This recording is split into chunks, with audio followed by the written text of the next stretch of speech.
இந்த பதிவில் நாம் எதை பற்றி பார்க்க இருக்கின்றோம் என்றால் எதிர்வருகின்ற பிப்ரவரி மாதத்திற்கான பலாபலன்கள், மாத பலன்கள். ஓம் நம சிவாய. தென்னாடுடைய சிவனே போற்றி, எந்நாட்டவர்க்கும் இறைவா போற்றி. எம் தொலைக்காட்சி நேயர்கள் அனைவருக்கும் ஜோதிடர் யோகி ஜெயப்பிரகாஷின் அன்பான வணக்கங்கள். அன்பு நேயர்களே, இந்த பதிவில் நம்ம எதை பற்றி பார்க்க போகிறோம் அப்படின்னு கேட்டிங்கன்னா, பிப்ரவரி மாதத்திற்கான பலாபலன்கள் தனுசு ராசி நேயர்களுக்கு எவ்வாறு அமைகின்றது, இதுதான் நம்ம இப்போ பார்க்க போகிறது.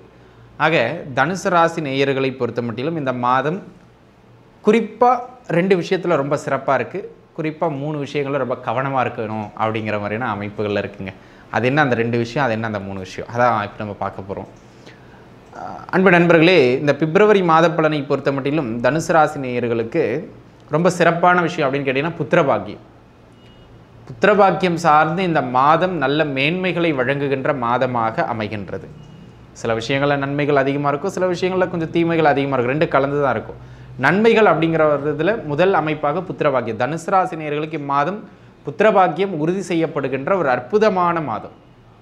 தாராளமாக நீங்கள் முயற்சிக்கலாம். திருமண அமைப்புகளுக்கு முயற்சிப்பவர்களுக்கும் இந்த மாதம் சிறப்பான மாதம். அந்த வகையில் ஒரு நல்ல மேன்மையான அமைப்புடைய ஒரு காலகட்டமாக இது அமையப்பெறுகின்றது அப்படிங்கிறதுல எந்த விதமான ஐயப்பாடும் கிடையாது. அதேபோல் அன்பு நண்பர்களே, இந்த மாதத்தினை பொறுத்த மட்டிலும் தொழில் பொருளாதாரம் அப்படின்னு வருகிற போது அதை வச்சு பார்த்துருவோம். தொழில் அமைப்புகளை பொறுத்த மட்டிலும் பெரிய ஏற்றம்னு சொல்ல முடியாது, பின்னடைவுன்னு சொல்ல முடியாது. ஒரு ஆவரேஜான அமைப்புகளில் இந்த மாதம் தொழில் அமைப்புகள் நகரும். தொழில் சார்ந்த நகர்வு ஓரளவுக்கு மேன்மையை கொடுக்கும் அப்படிங்கிறதுல மாற்று கருத்தில்லை. அதனை அடுத்ததாக பார்த்துக்கிட்டிங்க அப்படின்னா அன்பு நண்பர்களே, இந்த காலகட்டத்தில் உத்தியோகம் ஓரளவு பரவாயில்லை அப்படிங்கிற மாதிரியான வேலை வாய்ப்புகள் கிடைக்கின்ற நிலையில் இந்த மாதம் உண்டு. ஆனால் அது ரொம்ப சிறப்பானதாக இருக்காது. சரிங்களா?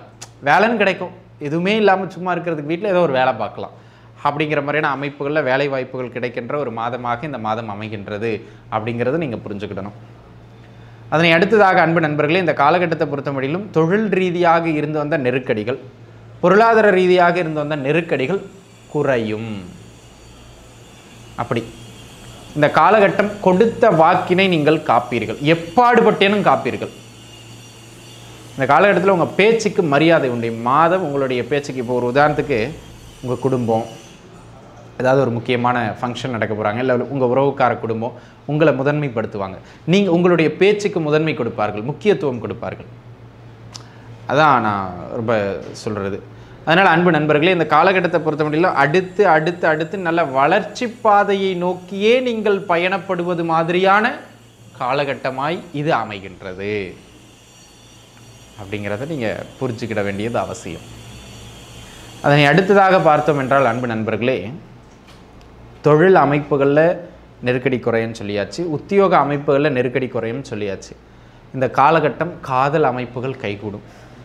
அது அந்த வகையில் இந்த மாதம் ஒரு சிறப்பான மாதமாக அமைகின்றது. திருமணம் பிடித்த மன வாழ்க்கை அமைகிறதுக்கான அமைப்புகள் இந்த மாதத்தில் உண்டு கோச்சார் அடிப்படையில். அதனை போலவே நீங்கள் அதில் நல்லா புரிஞ்சுக்கிட வேண்டியதுன்னா, இது கோச்சார பலன் ஒரு 20% பொது பலன்கள் தான். உங்கள் சுயஜாதகம் ரொம்ப முக்கியமானது. இதை வச்சே லவ் மேரேஜ் அமைஞ்சிடும் நம்ம எதிர்பார்க்கக்கூடாது. ஆனால் லவ் இந்த காலகட்டத்தில் ஓகேங்கிற மாதிரி போகும். சரிங்களா? அப்படி சுயஜாதகம் தான் ரொம்ப முக்கியமானது. அந்த அமைப்பின்படி அன்பு நண்பர்களே, இந்த காலகட்டத்தில் பொருளாதாரம் பண வரவை பொறுத்த மட்டிலும் ஓரளவுக்கு மணி ஃப்ளோ ஓகே அப்படிங்கிற மாதிரியான அமைப்புகளில் அமையும். இதுலையும் மாற்று கருத்து இல்லை. சரி, இதெல்லாம் நன்மை. அப்போ தொழில், உத்தியோகம், பொருளாதாரம், அதனை அடுத்ததாக பார்த்துக்கிட்டோம்னா காதல், குழந்தை பாக்கியம், இந்த 5 அமைப்புகளும் அப்படி சரிவர ஏற இறங்க இருந்தாலும் இதில் ஒன்று முக்கியமானது, ஒன்று கொஞ்சம் பரவாயில்ல இருந்தாலும் நன்மைகள் உண்டு இதில். சரிங்களா? இது சார்ந்து நீங்கள் நல்ல உழைப்புகளை முதன்மைப்படுத்தலாம், பொருளாதாரம் சார்ந்து உழைக்கலாம், நல்ல ஒரு உண்டு. சரிங்களா? வெற்றி. எங்கே கவனமாக இருக்கணும் சார் அப்படின்னு கேட்டுக்கிட்டிங்கன்னா, முக்கியமான விஷயம் அப்படின்னு கேட்டிங்கன்னா, ஒன்று ஹெல்த், உடல்நிலை. குழந்தைகளுக்கும் வயதானவர்களுக்கும் ரொம்பவே கவனிச்சிருந்துக்கிடணும். சரிங்களா? ஏன்னா ஹெல்த்தில் இந்த காலகட்டம் தொந்தரவு செய்யும். உடல்நிலையில் அப்படியே ஒரு பின்னடைவு ஏற்படும். ஆக நீங்களாக 2 ரூபா மாத்திரை போடலாம், 2 ரூபா மாத்திரை போட்டு கேட்கல ஒரு 4 ரூபா மாத்திரை போடலாம் அப்படின்னு கடையில் நீங்களே வாங்கி போட்டுறக்கூடாது. ஊர்களில் இருக்கிறவங்களாம் அதான் பண்ணுவீங்க. அதை பண்ணக்கூடாது. செல்ஃப் மெடிசன் எடுக்கிறத தவிர்த்துட்டு வேலை பார்க்கணும், டாக்டரை பார்க்கணும். முதல் விஷயம். ரெண்டாவது, குழந்தைகளுடைய படிப்பு மந்தமாகும். குழந்தைகள் படிப்பில் என்னப்பா பண்ணுற, படிக்கிறேன், ஆனால் உண்மையிலேயே படிக்கிறேன்னா இல்லை, விளையாடுவோம், விளையாட்டுத்தனமாக ஆயிரும். ஜாலியாக இருக்கணும்னு நினைப்பாங்க இந்த காலகட்டத்தில். ஜாலி என்னப்பா ஜாலியாக இருக்கிறத விட்டு நீ படிங்கிற அப்படிம்பான் பையன் கேட்டிங்கன்னா. அந்த மாதிரியான அமைப்புகளில் படிப்பில் மந்தத்தன்மையும் படிப்பில் சோம்பல் தன்மையும் ஏற்படுகின்ற மாதம் இது. மூன்றாவது, தொழில் நல்லா இருக்குன்னு சொன்ன, உத்தியோகம் எது நடந்தாலுமே ஒரு மன நிறைவு இல்லாமல் ஓடும் இந்த மாதம்.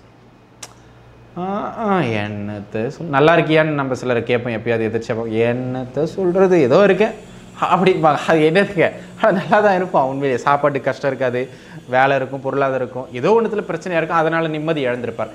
அந்த நிம்மதியை இழந்து இருக்கின்ற காலமாக இந்த மாதம் அமையும். ஆக பெரும்பான்மையான காலகட்டங்களில் இந்த மாதம் நிம்மதியின்றி, தொழில் இருந்தாலும் நிம்மதியின்றி, பொருளாதாரம் இருந்தாலும் நிம்மதியின்றி, உறவுகள் இருந்தாலும் நிம்மதியின்றி இருப்பார். அப்போ நிம்மதிங்கிறது என்னங்க, அது நீங்கள் தான் தேடணும். ஆனால் இந்த காலகட்டத்தில் ஒரு மனநிறைவு இருக்காது எந்த விஷயத்துலையும் இந்த மாதம் குறிப்பாக. அதனை அடுத்ததாக ரொம்ப முக்கியமான விஷயம் என்னென்னா, இந்த காலகட்டம் பருவ வயதில் இருக்கின்ற குழந்தைகளுக்கு சற்று தடுமாற்றங்கள் ஏற்படும். தேவையில்லாத நட்பு வட்டாரங்களின் பழக்க வழக்கங்களால் தேவையில்லாத பழக்க வழக்கங்கள் அறிமுகப்படுத்தப்படலாம், அல்லது தேவையில்லாத விஷயங்களில் இவங்களாம் மூக்க நுழைக்கலாம். இந்த மாதிரியான பிரச்சனைகள் நம்ம என்ன பண்ணணுங்க, நம்மளுடைய கண் பார்வையில் குழந்தைகளை வச்சுக்கிறது சிறப்பு. அதனால் நான் உங்களுக்கு சொல்கிற விஷயம், முக்கியமான விஷயம் என்னென்னா, குழந்தைகளை கண் பார்வையில் வைத்துக்கொள்ளுங்கள், கட்டுப்பாட்டில் வைத்துக்கொள்ளுங்கள். தேவையில்லாமல் இல்லீகல் அஃபர்ஸ்லாம் பெரியவங்களுக்கும் இந்த காலகட்டத்தில் தான் ஏற்படும், கொஞ்சம் பார்த்து இருந்துக்கணும். ஆக இந்த விஷயங்களை கொஞ்சம் கவனித்து இருந்துக்கிடுங்க. அதனை அடுத்ததாக தொழில் சார்ந்து பெரும் முதலீடு போடாதீங்க. ஓகே, இந்த விஷயங்களை கவனித்து இருந்துக்கிட்டிங்கன்னா நகர்ந்துக்கிடலாம். வழிபாடு அப்படிங்கிற பொழுது இன்னொரு விஷயம் சொல்ல மறந்துட்டேன். குடும்ப வாழ்க்கையில் கொஞ்சம் டக்குன்னு பேசுகிறத குறைச்சிக்கிடுங்க, கோபமாக பேசுகிறத குறைச்சிக்கிடுங்க. அதை குறைச்சிக்கிட்டிங்கன்னா ஓரளவுக்கு பிரச்சனை இல்லாமல் நகர்ந்துடலாம் குடும்பத்தில், சரிங்களா? இந்த காலகட்டத்தில் வழிபாடு அப்படின்னு கேட்டுக்கிட்டிங்கன்னா, அன்பு நண்பர்களே, ஜீவ சமாதி வழிபாடு, சித்தர் ஸ்தலங்களுக்கு வழிபாடு, இந்த மண்ணில் மனிதனாக பிறந்து இறைநிலையை அடைந்தவர்கள், ராகவேந்திரா, சாய்பாபா, ரமண மகரிஷி, மகா பெரியவா, அந்த மாதிரியான மகான்கள் அவருடைய ஆசிரமத்திற்கோ அல்லது உங்களுக்கு பக்கத்தில் இருக்கக்கூடிய ஏதாவது ஜீவசமாதி அடைந்த ஜீவசமாதி புண்ணிய ஆன்மாக்கள் இருக்கின்ற இடங்களுக்கோ போயிட்டு வரலாம். இதன் மூலமாக தீமைகள் ஓரளவு குறையும். ஆக அன்பு நண்பர்களே, இந்த பதிவு நிச்சயம் உங்களுக்கு பயனுள்ளதாக அமைந்திருக்கும் அப்படின்னு நான் நம்புகிறேன். மீண்டும் இன்னொரு நல்ல பதிவின் மூலம் உங்கள் அனைவரையும் வந்து சந்திக்கும் வரை உங்களிடமிருந்து விடைபெறுவது உங்கள் ஜோதிடர் யோகி ஜெயப்பிரகாஷ். நன்றி, வணக்கம்.